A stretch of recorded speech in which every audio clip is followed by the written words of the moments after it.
Assalamualaikum warahmatullahi wabarakatuh.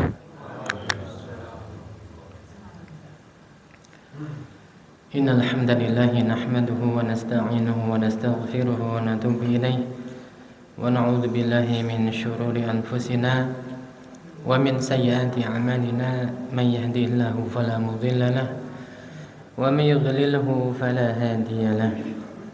أشهد أن لا إله إلا الله وحده لا شريك له وأشهد أن محمدا عبده ورسوله لا نبي بعده اللهم صل وسلم وبارك وأنعم على حبيبك المصطفى ورسولك المجتبى نبينا وحبيبنا محمد صلى الله عليه وسلم وعلى آله وصحبه والتابعين ومن تبعهم بإحسان إلى يوم الدين. معاشر المسلمين والمسلمات rahimani wa rahimakumullah. Alhamdulillah,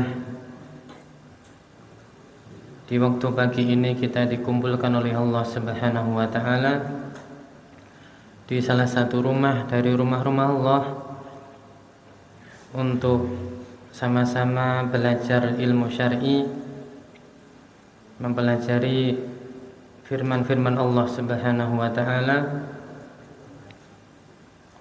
yang diimplementasikan di dalam sunnah-sunnah Rasulullah sallallahu alaihi wasallam. Dan beliau sallallahu alaihi wasallam bersabda, "Majtama'a qaumun fi baitin min buyutillah yatluna kitaballahi wa yatadarasunahu bainahum illa nazalat alaihimus sakinah wa ghasiyatuhumur rahmah wa hafathumul malaikah wa dzakarahumullahu fi man 'indah." Tidaklah ada sekelompok orang, satu kaum yang berkumpul di salah satu rumah dari rumah-rumah Allah Subhanahu wa taala. Mereka membaca Al-Qur'an dan saling mempelajari di antara mereka, kecuali akan turun kepada orang-orang tersebut yang pertama adalah as-sakinah, yaitu ketenangan, ketentraman. Kadang saking tentramnya, saking tenangnya, perkara yang paling mudah terjadi di dalam majelis ilmu itu adalah tidur. Perkara yang paling mudah terjadi di dalam majelis ilmu adalah tidur. Orang kalau nggak tenang pikirannya, banyak pikiran, gelisah, susah tidur. Tapi karena orang yang hadir di majelis ilmu itu dapat as-sakinah, dapat ketenangan, dapat ketentraman, mudah sekali orang itu untuk tidur. Berangkat dari rumah nggak ada rasa ngantuk. Ketika ustadznya sudah mulai berbicara 5 menit, jangankan 5 menit, kadang 2 menit saja sudah tidur. Nanti selesai ustadznya memberi materi, ngobrol sama temannya, melek ya. Jadi ustadznya selesai, yang ngobrol sama temannya melek lagi nanti. Apalagi di sholat Jumat ya. Pemandangan yang paling umum ya, dimanapun ya, bukan di satu tempat saja, dimanapun.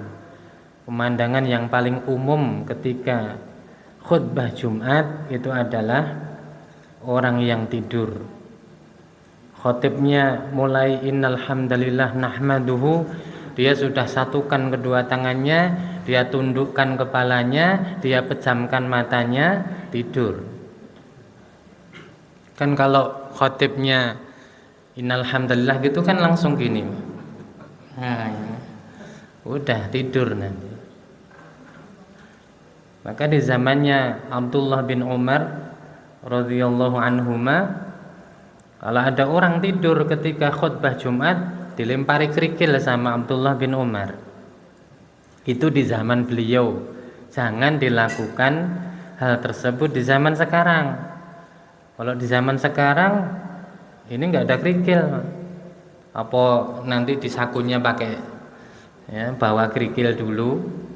Nanti kalau ada orang tidur dilempar kerikil, nanti dilempar lagi sama yang ngelempar.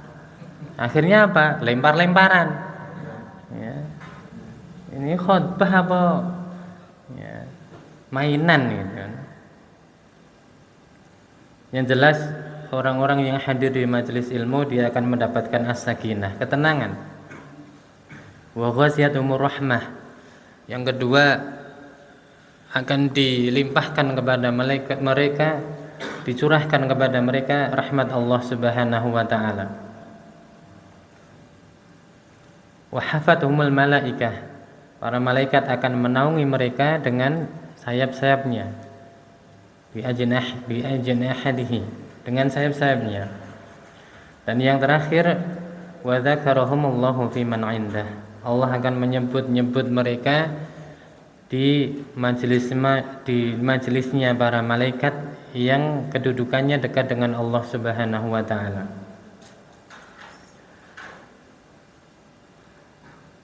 Di pertemuan kali ini ya karena saya cuma badal saja sebagai pengganti dan saya belum mempersiapkan kitab yang biasa kita pelajari, yaitu kitab Al-Wajiz, karena di satu pekan itu ada banyak kitab yang harus saya pelajari untuk materi.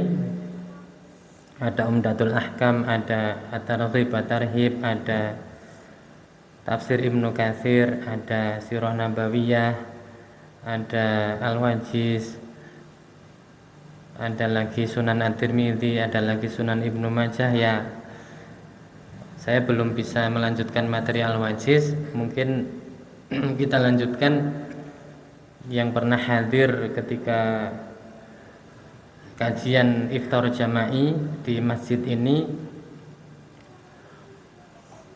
yaitu tentang apa yang dipaparkan oleh Syekhul Islam Ibnu Taimiyah rahimahullahu taala di dalam kitab Majmu' Fatawa, yang beliau mengatakan anna uqubata dzunubi tazulu 'anil 'abdi binahwi asyarati asbabin. Beliau rahimahullahu taala mengatakan ada 10 perkara yang Allah Subhanahu wa taala sediakan bagi seorang hamba agar hamba tersebut bisa bebas dari hukuman atas perbuatan dosanya. Saking belas kasihannya Allah kepada hambanya, Allah sampai sediakan 10 cara agar seorang itu enggak dihukum karena perbuatan dosanya, tidak disiksa oleh Allah Subhanahu wa taala karena perbuatan dosanya. Enggak cuma 1-2 perkara, 10 perkara. Yang pertama sudah saya sampaikan, yaitu at-taubah, bertaubat kepada Allah Subhanahu wa taala. Dan salah satu hadis yang saya sampaikan ketika itu adalah Rasulullah mengatakan at-taibu minadz-dzanbi kama la dzanba lahu. Orang yang bertaubat dari satu dosa atau dari dosa-dosanya, karena orang itu, kata Imam An-Nawawi, bisa dia niatkan satu tobat untuk satu dosa, bisa dia niatkan satu taubat untuk berbagai macam dosa atau seluruh dosa. Jadi at-taibu minadz-dzanbi kama la dzanba lahu. Orang yang bertaubat dari dosa, maka dia seperti orang yang tidak melakukan dosa. Karena apa? Catatan dari dosa tersebut dihapus, hukumannya diangkat, hukumannya dicabut. Maka seakan-akan dia itu enggak pernah berbuat perbuatan dosa tersebut. Dan itu sudah saya sampaikan.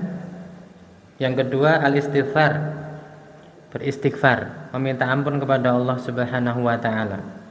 Apa beda taubat dengan istighfar? Karena taubat ada syarat-syaratnya.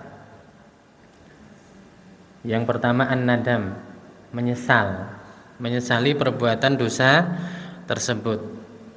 Bukan malah mengingat-ingatnya, membanggakannya, atau seakan-akan dia pengen melakukannya lagi, cuma dia terhalang oleh satu beberapa hal. Tapi dia sesali itu dosa. Itu syarat dari taubat. Yang pertama adalah an-nadamu, yaitu menyesali perbuatan dosanya. Syarat yang kedua adalah al-iqla', ia berlepas diri dari perbuatan dosa tersebut. Dia bertaubat kok dia lanjutin, misalnya dia bekerja di satu tempat yang haram, wujud dari al-iqla'-nya, dia berlepas diri dari dosa tersebut, ya dia ganti pekerjaan. Kalau masalah nanti kalau dia segera keluar ada madharat atau permasalahan yang besar atau kerusakan yang banyak, itu beda lagi. Intinya syarat yang kedua adalah al-iqla', yaitu berlepas diri dari perbuatan dosa tersebut atau menghentikannya. Misalnya ada orang minum minuman keras, minum khamr, ya, dia mengatakan bahwa dia bertaubat, tapi minumannya masih dipegang, terus dia masih dalam keadaan mabuk, yaitu nggak berlepas diri dari perbuatan dosa tersebut. Dia masih dalam keadaan melakukannya. Yang ketiga adalah al-azmu alla ya'ud. Dia berazam, bertekad keras untuk tidak mengulanginya. Bukan berjanji untuk tidak mengulangi. Kalau berjanji untuk tidak mengulangi, itu ada kurang tepat. Karena apa? Nanti kalau dia sudah berjanji untuk tidak mengulangi, ternyata mengulangi, dosanya dua dia. Dia mengingkari janjinya dan dia mengulangi perbuatan dosanya. Maka kata Syekh Ibnu Utsaimin, yang tepat itu adalah al-azmu alla ya'ud. Dia berazam, bertekad kuat untuk tidak mengulanginya.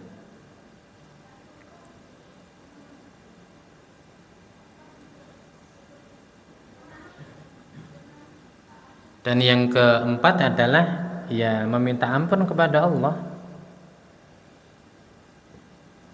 Kalau yang haknya dengan manusia, maka dia harus meminta keridhaan kepada manusia yang pernah dizaliminya, atau kalau dia ngambil satu barang dari orang lain, maka dia kembalikan. Misalnya nyuri sendal di masjid, ya kan? Yang satu sendalnya bagus, yang ini dia pakai sendal yang jelek. Ya, kalau guyonan, ya, guyonannya orang-orang di kampung itu kan kata ustadznya, ya, yang baik itu suruh ngambil, yang jelek suruh ninggal. Ini ada sandal baik, ada sandal jelek, ya, yang baik ya diambil, ya, nyuri namanya.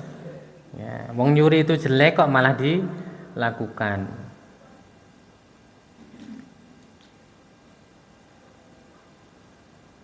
Kemudian suatu saat dia bertaubat dari perbuatannya tersebut. Orangnya yang dia ambil sandalnya juga masih ada. Maka dia minta keridhaannya atau mengembalikannya. Yang kembalikan sudah jelek, ya digantilah. Atau dia minta keridhaan, ya wis Mas dipakai wae gitu.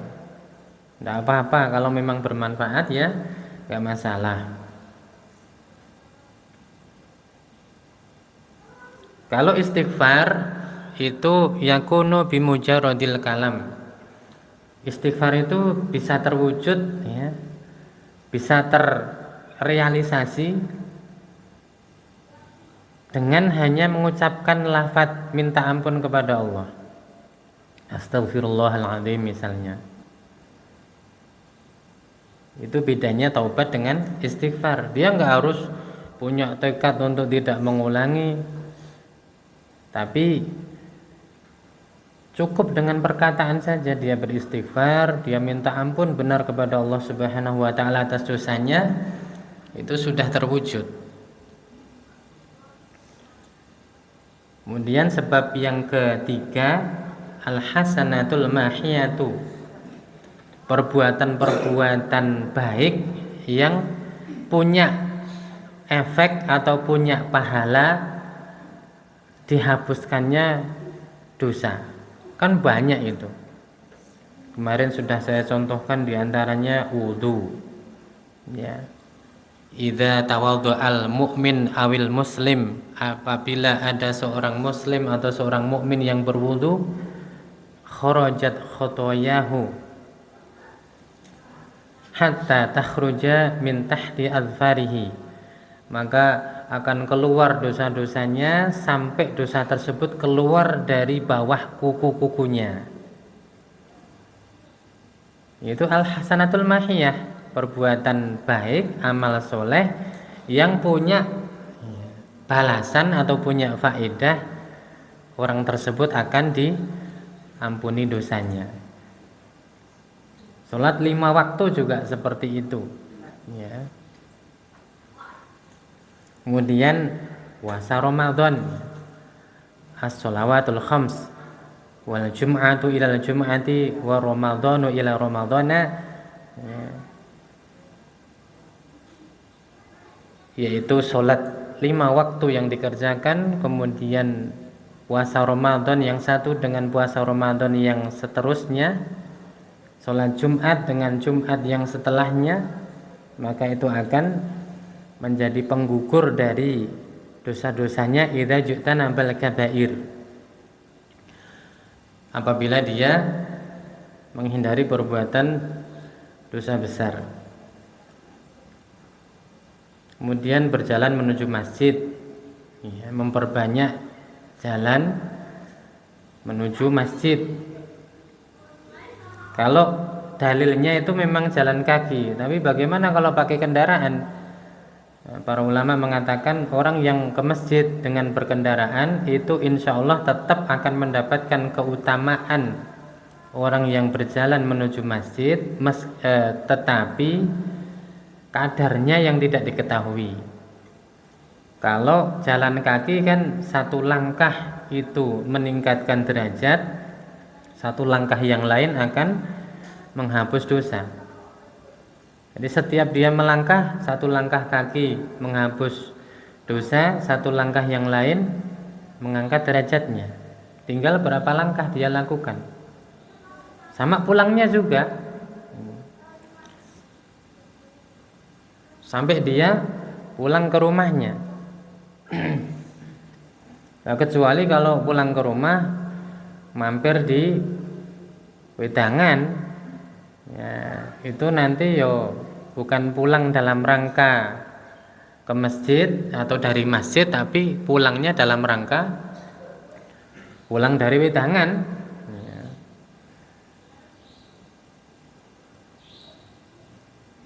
Duduk di majelis ilmu juga seperti itu. Kemudian bersolawat, ya. Man shalla alayya sholatan wahidatan, barang siapa yang bersolawat kepadaku dengan satu solawat, sallallahu lahu asyra sholawatin, maka Allah akan membalasnya dengan 10 kali solawat. Wa kutiba lahu biha asyru hasanatin, akan dicatat baginya 10 kebaikan. Wa khutat anhu biha asyru khati'atin, akan dihapus darinya 10 kesalahan. Wa rufi'a lahu biha asyru darajatin, akan diangkat baginya 10 derajat. Satu solawat balasannya 40 kebaikan. Yang 10 solawat dari Allah, yang 10 lagi diangkat derajatnya, yang 10 lagi dihapus dosanya, yang 10 lagi dicatat sebagai kebaikan. Kemudian sholat malam, ya, sholat tahajud. Sholat tahajud itu disebutkan sebagai sholat tahajud karena dia kerjakan setelah bangun dari tidur.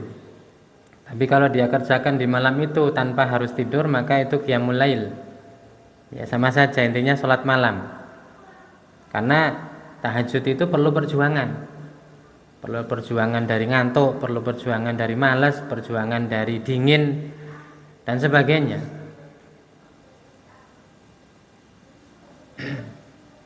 Rasulullah mengatakan alaikum biqiyamil lail, hendaklah kalian itu senantiasa mengerjakan salat malam. Fa innahu da'bus sholihin man kana qablakum, karena sesungguhnya salat malam itu adalah kebiasaan orang-orang soleh sebelum kalian.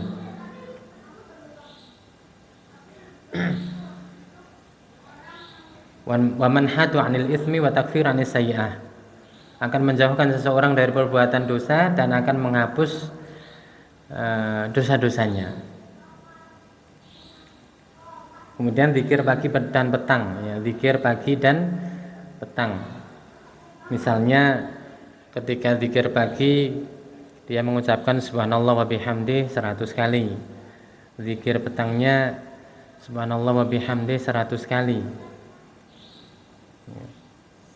Maka akan dihapus dosanya wa in kanat mithla zabadil bahri, meskipun dosanya itu sebanyak buih di lautan.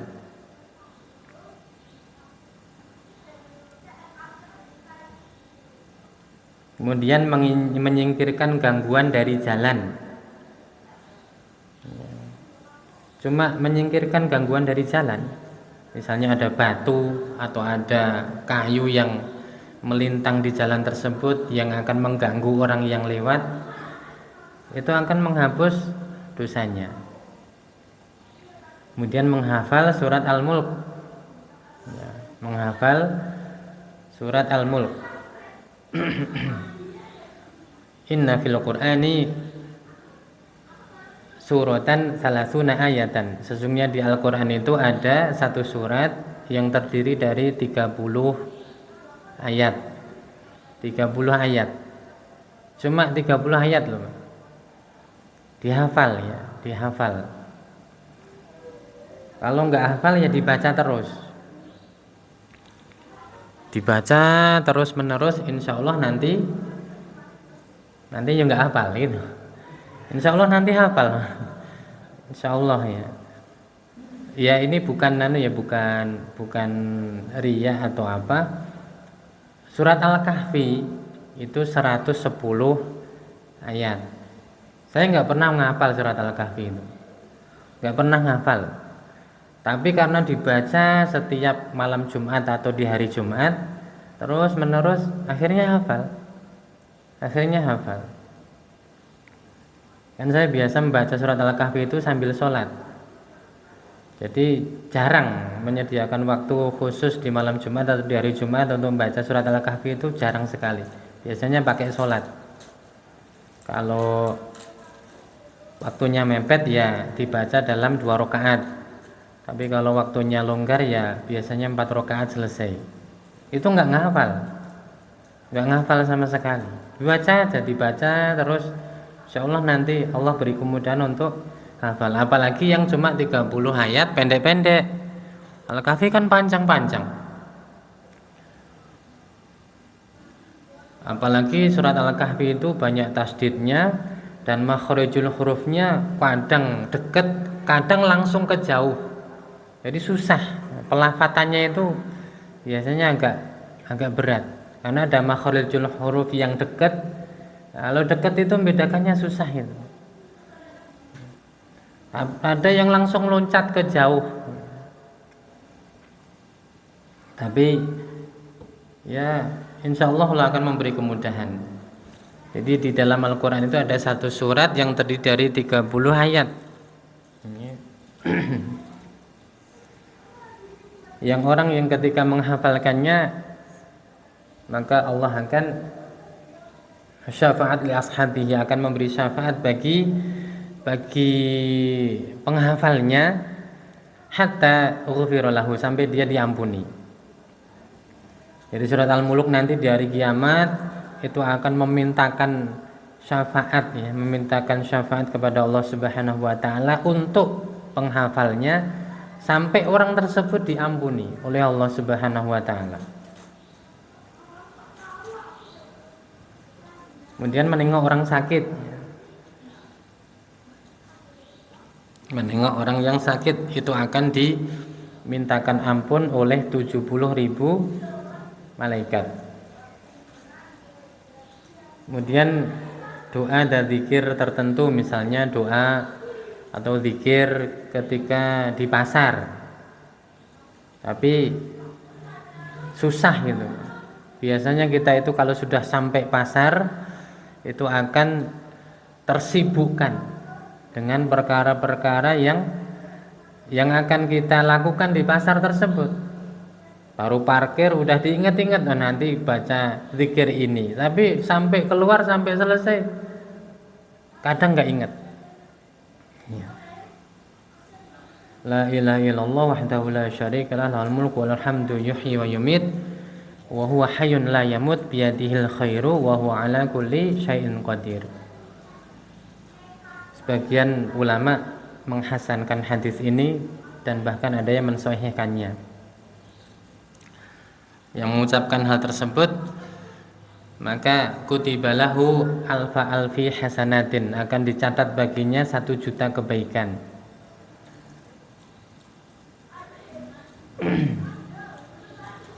Wa hatta anhu alfa alfi sayyi'atin, dan akan diampuni baginya 1.000.000 kesalahan. Wa rafi'at lahu alfa alfi darajatin, akan diangkat baginya 1.000.000 derajat. Alfa alfi kan 1000 kali 1000, 1.000.000. Tapi itu tadi masyakoh, berat untuk melakukannya karena terlupakan oleh kesibukan. Yang keempat, doaul mu'minina li mu'minin mithlu salatihim ala janazatihi. Doanya orang mukmin kepada orang mukmin yang lainnya. Misalnya ketika mensolatkan jenazahnya. Jadi doanya seorang mukmin kepada seorang mukmin yang lainnya bisa jadi dengan doa mereka itu Allah ampuni dosanya. Kalau sudah diampuni berarti dicabut hukumannya. Sebab yang kelima, ini yang belum saya sampaikan dahulu karena 2 pertemuan cuma sampai pada sebab yang keempat. As-sababul khamis, sebab yang kelima, ma yu'malu lil mayyiti min a'malil birri kas-shadaqati wa nahwiha, fa inna hadza yantafi'u bihi bi nususi sunnatis sahihati sharihah wa ittifaqil a'immati wa kadzalikal 'idqu wal hajju. Kata Syekhul Islam Ibnu Taimiyah, amalan atau kebaikan yang dikerjakan untuk orang yang sudah meninggal seperti sedekah dan yang sepertinya atau yang lainnya, karena sesungguhnya yang demikian ini bermanfaat bagi mayit tersebut berdasarkan nas-nas dari as-sunnah as-sahihah yang sahih, as-sharihah yang jelas, wattifaqil a'immah, dan kesepakatan para imam-imam atau para ulama. Jadi salah satu ulama yang menukil kesepakatan akan bermanfaatnya amal soleh yang dilakukan bagi mayit, ya terutama ibadah maliyah ya, karena ibadah itu ada 2, ibadah maliyah sama ibadah badaniyah. Kalau ibadah maliyah yang berupa mengeluarkan harta, itu salah satu yang menukil kesepakatan ulama adalah Syekhul Islam Ibnu Taimiyah dan juga Imam An-Nawawi. Mereka mengatakan sepakat ulama itu akan bermanfaat bagi mayit.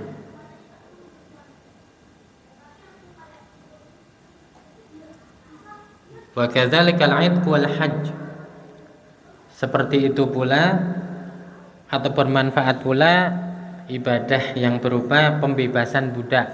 Karena membebaskan budak itu mengeluarkan harta, atau dia bebaskan budaknya yang bernilai sekian, itu kan berupa perelaan dari hartanya. Yang selanjutnya adalah haji dan juga umrah. Karena haji dan umrah itu ada dalil yang menunjukkan boleh dilakukan untuk orang yang sudah meninggal, dan juga umrah. Karena itu juga ibadah badaniyah dan juga maliyah. Yang diperselisihkan adalah ibadah badaniyah. Ibadah badaniyah itu misalnya sholat, misalnya baca Quran, misalnya berzikir, kemudian pahalanya diperuntukkan untuk orang yang sudah meninggal. Itu yang diperselisihkan. Tapi kalau ibadah yang berupa maliyah, mengeluarkan harta, bersedekah, itu ulama sepakat akan bermanfaat bagi orang yang sudah meninggal. An Abi Hurairah radhiyallahu anhu, dari Abu Hurairah radhiyallahu anhu, anna rajulan qala lin Nabi sallallahu alaihi wasallam. Ada seorang laki-laki yang bertanya kepada Nabi sallallahu alaihi wasallam, "Inna abi mata, sesungguhnya bapakku sudah meninggal ya Rasulullah. Wa taraka malan, dan dia meninggalkan harta. Walam yusi, tapi tidak berwasiat." Tidak ada wasiat. Kalau wasiat wajib. Bahkan wasiat itu harus ditunaikan sebelum harta tersebut dibagi sebagai warisan. Harus ditunaikan dahulu sebelum harta mayit tersebut dibagi sebagai warisan bagi ahli waris. Ini tidak berwasiat ini, walam yusi, dan tidak berwasiat. Fahal yukafiru anhu in tasaddaqtu anhu, apakah bisa menggugurkan dosa-dosanya kalau aku bersedekah atas namanya? Faqala, Rasulullah mengatakan na'am. Na'am. Salah satu fungsi dari kata na'am itu adalah litaukid, untuk menguatkan, ya, untuk menguatkan bahwasanya apa yang kamu lakukan itu benar dan kamu lakukan, gitu. Dikuatkan, dibenarkan oleh Rasulullah Shallallahu Alaihi Wasallam. Lakukan, gitu. Jadi nggak cuma iya, gitu, iya dalam tanda persetujuan iya, tapi salah satu fungsinya juga adalah litaukid, untuk menguatkan. Lakukan itu. Jadi dukungan, ya, Rasulullah mendukung orang tersebut untuk melakukannya. Jadi di sini jelas hal yukafiru anhu, apakah akan menggugurkan dosa-dosanya, in tasaddaqtu anhu, jika aku bersedekah atas namanya. Sudah meninggal dan meninggalkan harta tapi tidak berwasiat. Kalau wasiat jelas, tapi ini enggak berwasiat, itu pun tetap bermanfaat. Salah satunya manfaatnya adalah menggugurkan dosa-dosanya.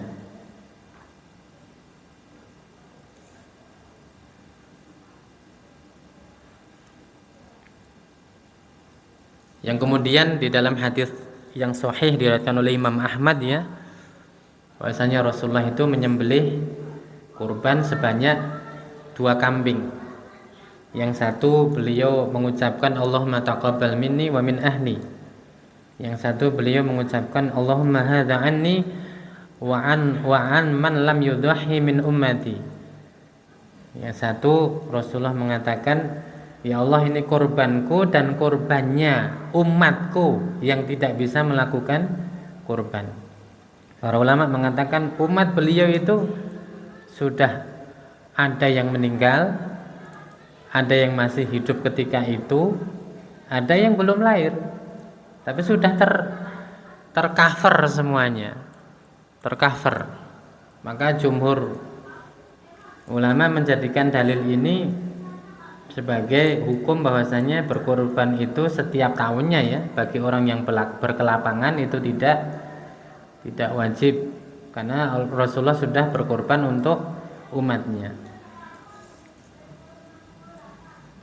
Tidak wajib itu maksudnya sunnah muakkadah ya, bukan berarti kalau nggak wajib nggak usah, itu enggak ya.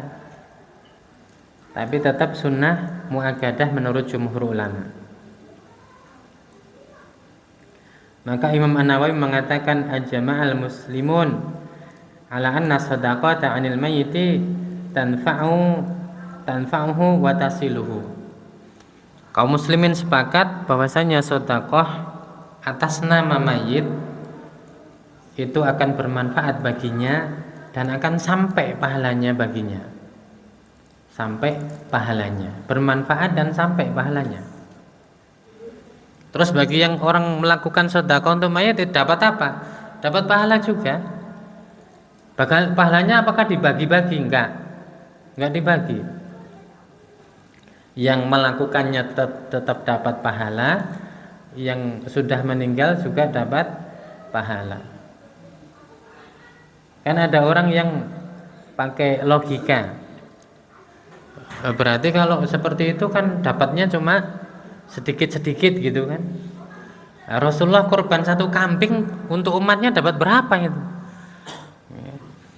Rasulullah cuma berkorban satu kambing untuk seluruh umat, padahal umat beliau ya, miliaran. Untuk saat ini saja sekitar berapa? 1,8 miliar ya.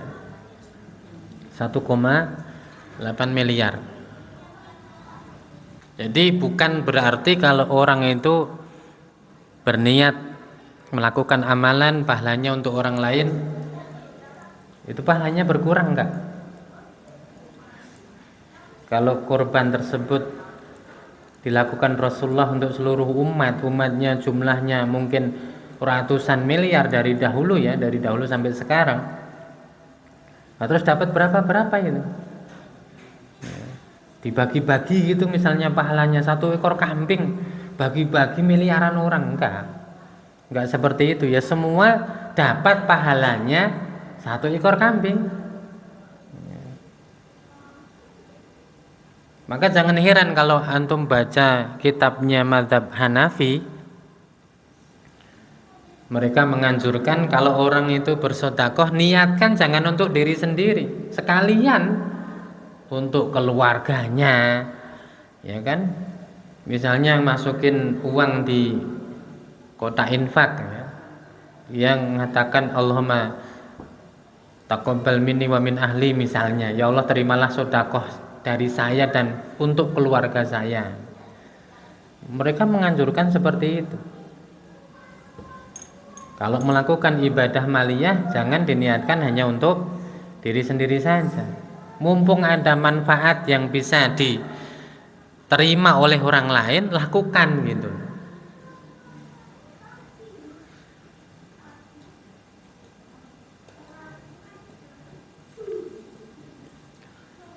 Jadi yang saya maksud di sini adalah ibadah maliyah, ibadah yang berupa mengeluarkan harta.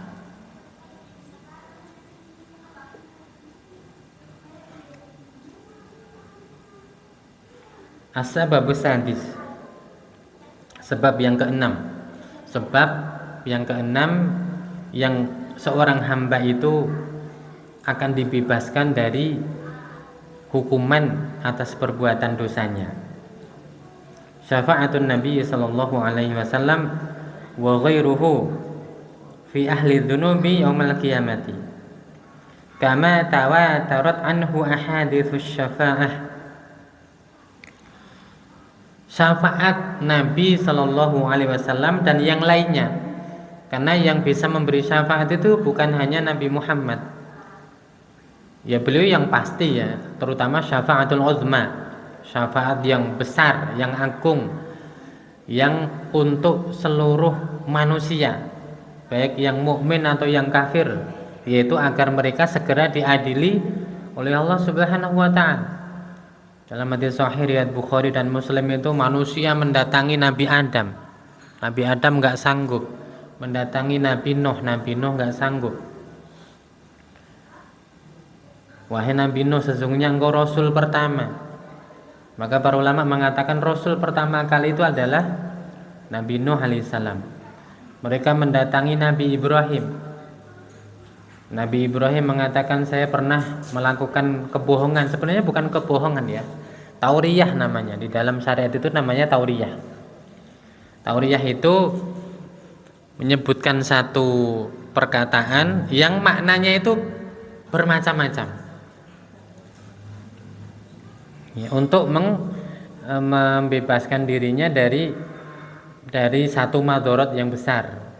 Jadi ketika Nabi Ibrahim dan istrinya, yang istrinya ini terkenal sangat cantik ya, dan di situ ketika beliau lewat satu daerah tersebut dikuasai oleh seorang raja yang zalim, yang dia itu seneng goda istri orang.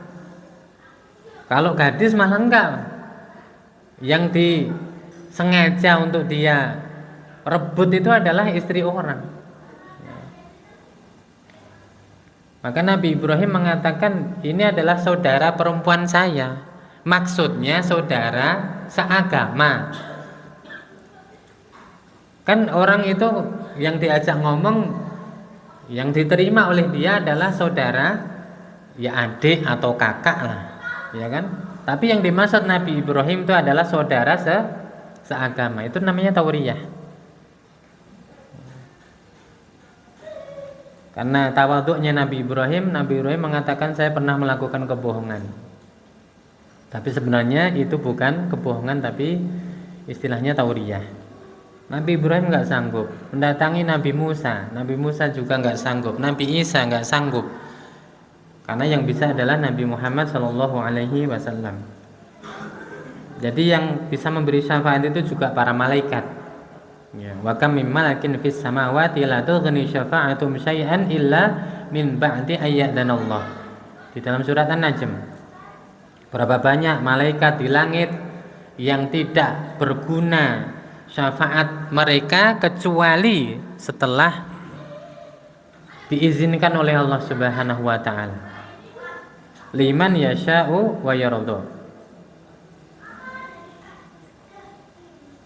Dan juga syafaatnya kaum muslimin ya, orang-orang yang beriman itu nanti di akhirat juga bisa memberikan syafaat. Maka Al-Imam Al-Hasan Al-Basri rahimahullah mengatakan, istaksiru fi asdiqail mu'minin fa inna lahum syafa'atan yaumal qiyamah. Perbanyaklah berteman dengan orang-orang yang beriman. Cari teman orang yang beriman sebanyak-banyaknya. Karena sesungguhnya mereka punya syafaat nanti di hari kiamat. Di dalam hadis Muslim itu disebutkan orang-orang yang paling bersedih ketika saudaranya masuk neraka itu adalah orang-orang yang beriman. Mereka meminta kepada Allah, mengadu kepada Allah, yusalluna ma'ana, ya Allah, dulu mereka ini pernah sholat bersama kami. Wa yuhajjuna ma'ana, bahkan pernah berhaji bersama kami. Wa yasumuna ma'ana, mereka ini pernah berpuasa Ramadan bersama-sama kami. Jadi mereka ini sangat ingin saudaranya ini diselamatkan oleh Allah Subhanahu wa taala. Maka Allah izinkan bagi mereka untuk memberikan syafaat. Dan salah satu dari bentuk syafaat adalah ada orang yang seharusnya dia masuk neraka, tapi karena mendapatkan syafaat dia nggak jadi masuk neraka. Seharusnya dia disiksa di neraka karena dosanya, tapi karena dia mendapatkan syafaat nggak jadi, dia dihapuskan siksa tersebut karena syafaat. Jadi sangat besar sekali manfaatnya syafaat. Sampai Rasulullah rela menyembunyikan, menunda satu doa yang pasti dikabulkan oleh Allah Subhanahu wa taala, yang seluruh nabi di dunia ini sudah menggunakannya, tapi Rasulullah enggak, untuk umatnya sebagai syafaat. Di dalam hadis Muslim itu Rasulullah mengatakan, inna likulli nabiyyin da'watun mustajabatun fata'ajjala kullu nabiyyin da'watahu wa in ikhtaba'tu da'wati syafa'atan li ummati yaumil qiyamah. Sesungguhnya seluruh nabi itu punya doa yang mustajab, doa yang pasti dikabulkan oleh Allah. Maka seluruh nabi sudah menggunakan doa tersebut di dunia. 124.000 nabi sudah menggunakan doa tersebut. Tapi aku simpan doaku tersebut, kata Rasulullah, sebagai syafaat untuk umatku nanti di hari kiamat. Bahkan Rasulullah pernah diberi dua pilihan, ya. Khuyyirtu baina ayyadkhula mithlu nisfu ummatil jannata wa baina syafa'ah. Aku pernah diberi pilihan oleh Allah dengan dua pilihan. Pilihan yang pertama, dari seluruh penduduk surga itu separuhnya adalah umatmu. Seluruh penduduk surga dari umatnya Nabi Adam sampai nanti di akhir zaman itu separuhnya dari umatnya Nabi Muhammad. Itu pilihan yang pertama. Pilihan yang kedua, wabaina syafa'ah. Pilihan yang kedua syafaat. Rasulullah mengatakan fakhtaratu syafa'ata. Aku milih syafaat. Fa innaha a'am wa akfa. Karena syafaat itu lebih daripada cuma separuh. Kalau separuh dari penduduk surga itu umatnya Nabi Muhammad, sudah paten. Itu sudah mentok. Ya, sudah mentok seperti itu. Tapi Rasulullah milih syafaat, karena syafaat ini bisa lebih dari separuh gitu loh. Saking banyaknya orang yang mendapatkan syafaat. Bahkan Rasulullah mengatakan inna syafaati li ahlil kabairi min ummati. Sesungguhnya syafaatku juga bagi orang-orang yang berbuat dosa besar dari kalangan umatku. Jadi orang-orang yang berbuat dosa besar tapi dia di atas tauhid, ya, dia tetap berhak mendapatkan syafaat. Padahal dia meninggal dalam keadaan berbuat dosa besar dan tidak bertaubat. Belum bertaubat. Kalau bertaubat sudah hapus. Ya. Itu dalam hadis sahih riwayat Abu Dawud. Ya. Syafaati li ahlil kabairi min ummati. Syafaatku juga bagi orang-orang yang berbuat dosa besar dari kalangan umatku. Jadi beliau mengatakan hadis-hadis tentang syafaat ini adalah mutawatir. Al-Quran itu bacaan yang mutawatir. Kalau hadis mutawatir itu tingkat qat'inya, tingkat kepastiannya itu sama dengan Al-Quran, sederajat dengan Al-Quran. Dan hadis-hadis tentang syafaat itu adalah hadis yang mutawatir, yang orang tidak boleh mengingkarinya, nggak boleh. Apa ada orang yang mengingkari syafaat? Banyak. Dulu sebelum zaman kita jauh, orang-orang Khawarij dan Mu'tazilah sudah mengingkari syafaat. Itu pun enggak seluruh syafaat. Mereka masih meyakini adanya syafaatul uzma. Yang mereka ingkari adalah orang yang masuk neraka, disiksa di neraka, dapat syafaat terus dibebaskan dari neraka. Itu yang mereka ingkari. Karena kaidah mereka, kalau orang sudah masuk neraka, entah dia orang yang mukmin, entah orang yang soleh, entah orang yang banyak beramal, tapi kalau sudah masuk neraka, kata mereka kekal, selama-lamanya akan di neraka. Maka kalau mereka menerima keyakinan tentang syafaat, ini tadi akan hapus keyakinan mereka yang sudah menjadi pakem mereka ini akan hilang.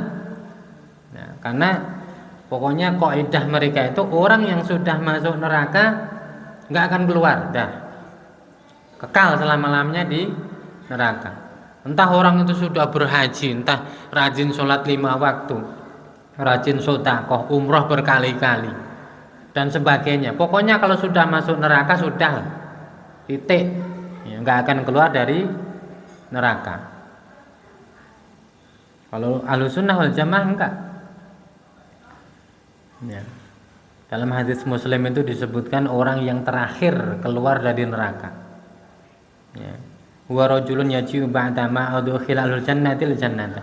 Dia adalah seorang laki-laki yang keluar dari neraka, muncul dari neraka setelah seluruh penduduk surga masuk surga semua di dalam surga. Enggak ada temannya dia. Ya. Sendirian, karena seluruh orang yang ahli surga sudah masuk semua ke dalam surga. Ya.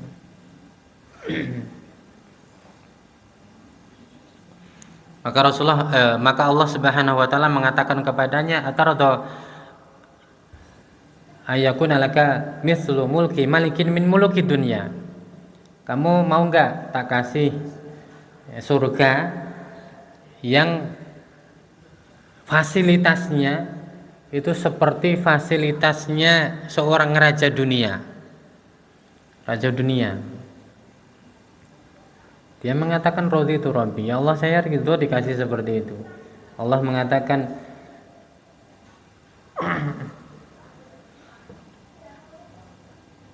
hadzalaka wa mithluhu wa mithluhu wa mithluhu wa mithluhu. Ya udah kalau kamu ridho tak kasih 5 kali lipatnya. Dia mengatakan raditu rabbi, ya Allah saya sudah ridho. Allah mengatakan lagi hadzalaka wa asyaratu amsalihi walaka mastahat nafsuka waladat ainuka. Ya sudah kalau kamu ridho tak kasih 10 kali lipatnya lagi.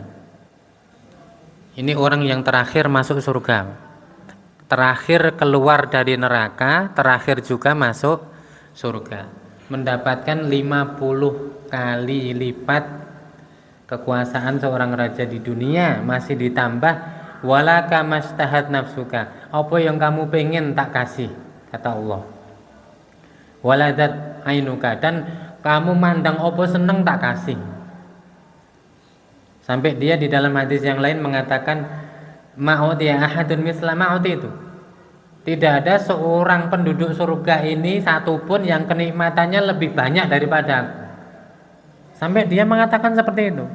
Padahal dia orang yang surganya paling rendah derajatnya, masuknya terakhir. Ya. Ketika orang-orang penduduk surga sudah masuk semua dan dia baru keluar dari neraka, itu saja mengatakan nggak ada sih di surga ini orang yang kenikmatannya seperti apa yang aku dikasih oleh Allah Subhanahu wa taala. Nah, itu belum yang derajatnya lebih di atasnya.